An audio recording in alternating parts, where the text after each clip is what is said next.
Hi అండి, అందరు ఎలా ఉన్నారు? బాగున్నారా? ఐ హోప్ మీ అందరు కూడా బాగున్నారని అనుకుంటున్నాను. సో బాగుండాలని కోరుకుంటున్నాను. ఇక్కడ వచ్చేసి థర్స్డే వ్లాగ్ అనమాట. Thursday morning, early morning vlog అనమాట. సో బయట ఆల్రెడీ కడిగి నీట్గా పెట్టేశాను. సో ముగ్గేస్తున్నాను అనమాట ఇక్కడ. సో మార్నింగే ఆకిట్లో ఇట్లా ముగ్గేస్తే చాలా అందంగా కనిపిస్తుంది, చాలా ప్లెజెంట్గా ఉంటుంది, ఒక పాజిటివ్ ఫీలింగ్ అనేది వస్తుంది కదా. సో ఇక్కడైతే నేను ముగ్గేసాను. నా దగ్గర కలర్ చాక్ పీసెస్ ఉన్నాయన్నమాట. కొంచెం ముగ్గు అట్రాక్షన్గా కనిపించాలని చెప్పేసి అప్పుడప్పుడు చాక్ పీసెస్తో అయితే నేను రాస్తుంటాను. కొద్దిగా టైం అయితే లేదు, స్కూల్కి వెళ్ళాలి కదా, మరి 8:40 వరకు నాకు బస్సు వచ్చేస్తుంది అనమాట. సో అంతలోపు నేను ఇవన్నీ పనులన్నీ పూర్తి చేసుకోవాలి. అందుకోసమే నేను ఫాస్ట్గా చేసిన. లేకపోతే మామూలు టైంలో అయితే కొంచెం టైం ఉంటుంది కదా, కొంచెం ప్రశాంతంగా అయితే ముగ్గు వేసుకొని నాకు ఇష్టమైన పసుపు కుంకుమ ఇట్లా చాక్ పీస్ తోటి కొంచెం అట్రాక్టివ్ అయితే వేస్తుంటాను అనమాట ముగ్గులు. కానీ ఇప్పుడు అంత టైం లేదు. సో ఫాస్ట్గా అయితే నేను కంప్లీట్ చేసుకోవాలి. తర్వాత మళ్ళీ నేను టిఫిన్ బాక్స్ రెడీ చేసుకోవాలి, మళ్ళీ నేను రెడీ కావాలి కదా. అందుకోసమే నేనైతే ఇక్కడ ఫాస్ట్గా చేస్తున్నాను. సో ఎర్లీ మార్నింగ్ అయితే ఈ వర్క్ అయితే మనకు ఎప్పటికీ ఉంటుంది కదా.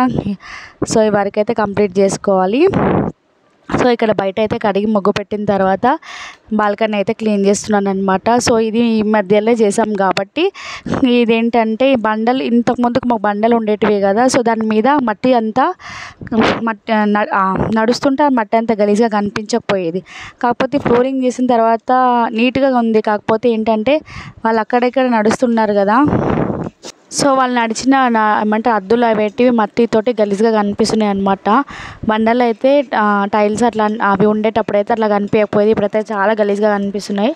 సో కంపల్సరీ రోజు కడగాల్సిందే. అప్పుడైతే ఏమంటారు ఫ్రైడే, మండే, ట్యూస్డే అట్లా కడిగే వాళ్ళము, మిగతా డేస్ కూర్చుకునే వాళ్ళం. ఇప్పుడు అలా కాదు, డైలీ కడగాల్సి వస్తుంది.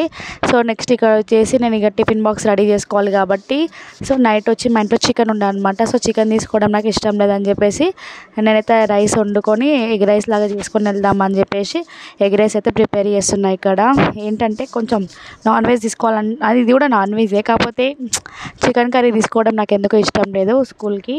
సో బాక్స్లో తీసుకోవడం ఇష్టం లేదనమాట. అందుకే ఇట్లా ఎగ్ రైస్ అయితే చేస్తున్నా. మామూలుగా ఎగ్ రైస్లో మనమైతే క్యారెట్, ఏమంటారు పచ్చిమిర్చి, బీనీస్ అట్లా వేసుకొని కూడా చేస్తుంటారు. కాకపోతే నేను ఇప్పుడు ఫాస్ట్గా చేయాలి కాబట్టి అవి ఏం వేయట్లేదు. జస్ట్ మామూలుగా ఎగ్ కొట్టేసి పసుపు కారం అవి వేసేసి ఎగ్ రైస్ అయితే ప్రిపేర్ చేసేసుకున్నాను. ఇంకా మళ్ళీ బాటిల్లో వాటర్ అయితే తీసుకెళ్తాను. సో అక్కడ నాకు వేరే ఆ వాటర్ తాగడం ఇష్టం ఉండదు. సో నేను ఇక్కడ ఇంటి దగ్గర నుండి వాటర్ తీసుకొని వెళ్తాను అనమాట.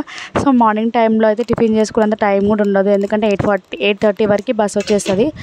సో నన్ను అందుకే దోశ బ్యాటర్ అట్లా ఉన్నా కూడా నేను ఏం చేసుకున్నాను అనమాట. సో టీ తాగేసి వెళ్ళిపోతాను. కొంత పని తొందరగా అయిపోయింది అనుకోని అప్పుడు ఏదైనా టిఫిన్ చేసుకోవాలని తినాలనిపిస్తుంది తింటే, కానీ అంతా ఎర్లీ మార్నింగ్ మనం తినాలనిపించదు కదా. అందుకోసమే నేనైతే ఏం తినను, మ్యాక్సిమం అయితే ఏం తినను, ఎప్పుడో ఒకసారి అయితే తింటాను అనమాట. సో ఇక్కడైతే ఇక బాత్ చేసేసి రెడీ అయిపోయాను అనమాట. అప్పటికే స్కూల్ బస్ వచ్చేసింది. సో స్కూల్ బస్ వచ్చేసిందని నేనైతే రెడీ అయ్యి బయటికి వెళ్ళాను అనమాట. సో అక్కడ మాకు నియర్ బై స్కూల్ బస్ అయితే ఆగుతుంది అనమాట. సో నేనైతే వెళ్తున్నాను అనమాట. మాకు వాకబుల్ డిస్టెన్స్లో అయితే బస్ అయితే ఆపుతారు. మాకు ఏమంటారు రోడ్కి దగ్గరలోనే మా ఇల్లు ఉంటుంది అనమాట.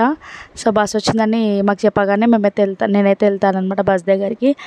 సో మాకైతే 22 నుంచి ఎగ్జామ్స్ ఉన్నాయన్నమాట. అందరికీ 22 నుంచి హాలిడేస్ కదా, మండే నుంచి. సో మా స్కూల్లో అయితే 22 నుంచి ఎగ్జామ్స్ అయితే కండక్ట్ చేస్తున్నారనమాట. సో ప్రిపరేషన్ కూడా స్టార్ట్ చేసాం, రివిజన్ కూడా స్టార్ట్ చేసాం. అందరికీ అన్ని స్కూల్లో మండే నుంచి హాలిడేస్ అయితే ఇచ్చేసారు. కానీ మా స్కూల్లో అయితే 26th నుంచి హాలిడేస్ అయితే మాకు ఇచ్చారనమాట. 26th నుంచి 3 వరకు హాలిడేస్, తర్వాత 4th నుంచి మళ్ళీ రీఓపెన్ అనమాట. సో అయితే బస్ అయితే ఇక్కడికి వచ్చేసింది. సో నేనైతే బస్ దగ్గరికి వచ్చేసాను అనమాట. సో ఇక్కడ నుండి మాకు 1 కిలోమీటర్ వరకే ఉంటుంది స్కూలు, దగ్గరలోనే ఉంటుంది అనమాట. కాకపోతే ఏంటంటే మనకి స్కూల్ బస్ వెళ్తేనే టైంకి వెళ్తాం అనమాట. తర్వాత ఏమైనా బయట వెళ్దామంటే ఆటోస్ కూడా టైంకి అక్కడ రావన్నమాట. ఎందుకంటే ఐటీ ఏరియా కాబట్టి అందరు బుకింగ్ చేసుకుంటారు. మనం బుకింగ్ చేసుకున్న టైంలో బుకింగ్ అవ్వవన్నమాట. సో అందుకే నేను బస్ టైంకి వచ్చేస్తాను. సో ఒక్కొక్కసారి లేట్ అయినప్పుడు మా హస్బెండ్ ఇక్కడనే పక్కనే కాబట్టి డ్రాప్ చేస్తారు. సో ఆయన అవైలబుల్గా లేనప్పుడు అయితే కంపల్సరీ బస్కి వెళ్ళాలి. సో బస్ తొందరగా వస్తుంది కాబట్టి నేను తొందరగా రెడీ అయి ఉండాలన్నమాట. సో ఇక్కడ వచ్చేసి స్కూల్లో కొంచెం క్లిప్ అయితే నేను వీడియో అయితే షూట్ చేసిన. ఏంటంటే ఇక్కడ సెకండ్ క్లాస్ పిల్లలు అనమాట వీళ్ళందరూ. వీళ్ళకి జీకే అని తెలుగు నేను టీచ్ చేస్తాను. సో ఎగ్జామ్స్ అని చెప్పాను కదా, సో అది రివిజన్ అయితే చేపిస్తున్నాను అనమాట. సో నేను ఒకసారి రీడ్ చేసి మళ్ళీ నెక్స్ట్ బై హార్ట్ అంటే నెక్స్ట్ ఒక్కొక్కరితో రీడ్ చేపిస్తున్నాను అనమాట. ఎగ్జామ్స్ అయితే 22 నుంచి అని చెప్పాను కదా. సో ఫస్ట్ డే రోజు 2 ఎగ్జామ్స్ అట్లా 4 డేస్ వరకు కంప్లీట్ అయిపోతున్నాయి. సో ఇక్కడ వచ్చేసి మా పిల్లలు ఏమంటే పాప బాబా అనమాట. నా పాప అయితే ఎవరిని ముట్టుకోనియదనమాట. అది ఎవరైనా ముట్టుకుంటే ఏడుస్తుంది. వాళ్ళ అన్ననైతే ముట్టుకోనియదు, పట్టుకోనియదు. కాకపోతే దానికి మంచిగా అనిపించినప్పుడు వానితో ఆడుకుంటుంది. దానికి కోపం వచ్చినప్పుడు జస్ట్ టచ్ కూడా చేయనియదు అనమాట, నుల్లి పెడుతుంది. ఇక్కడైతే వాళ్ళిద్దరైతే ఆడుకుంటారు. ఈరోజు ఏదో దానికి మంచిగా ఉన్నట్టుంది మూడు, అందుకే వానితో ఆడుకుంటుంది. లేకపోతే వాడి దగ్గరకు వచ్చినా కూడా అరుస్తుంటుంది అనమాట. సో ఇప్పుడైతే వానితో ఆడుతుంది. చూడండి ఏ విధంగా మంచిగా ఆడుకుంటుంది. లేకపోతే ముట్టుకుంటే ఏడుస్తుంది. ఆ నొల్లి భరించలేం బాబు. అది ఎట్లా అరుస్తుంది అంటే మనుషులకు ఇరిటేషన్ వస్తుంది, అట్లా అరుస్తుంది. కనీసం వాడు ముట్టుకోకపోయినా కొట్టినట్టు ఏడుస్తుంది అనమాట ఆమె. అట్లాంటి మెంటాలిటీ నా బిడ్డది. సో ఇక్కడైతే కొద్దిగా మాకు టైం దొరికిందని లంచ్ టైంలో ఖాళీ ఉంటే నేను ఒక షార్ట్ వీడియో అయితే అప్లోడ్ చేసినాను. ఇక్కడ వచ్చేసి తర్వాత లంచ్ టైం తర్వాత వీళ్ళు నేను కూర్చొని నా చుట్టుపక్కల కూర్చోబెట్టుకొని వాళ్ళ మధ్యలో నేను కూర్చొని వాళ్ళకైతే నేను అంటే వాళ్ళు మనం పక్కన ఉంటే కొంచెం మంచిగా చదువుతారనే ఉద్దేశంతో నేనైతే పక్కన కూర్చోబెట్టుకున్నాను అనమాట. ఐ హోప్ ఈ వీడియో అయితే మీ అందరికీ నచ్చి ఉంటుందని అనుకుంటున్నాను. సో వీడియో నచ్చినట్టయితే కంపల్సరీ ఛానల్ని లైక్ చేసి, షేర్ చేసి, సబ్స్క్రైబ్ చేయండి.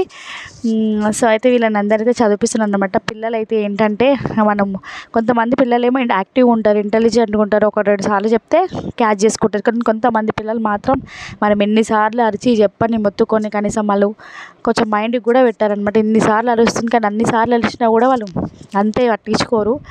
కొంతమంది పిల్లలు అట్లా ఉంటారు. కొంతమంది పిల్లలు అయితే షార్ప్ యాక్టివ్ ఉంటారు. మనం ఏం చెప్పినా అది క్యాచ్ చేస్తారు.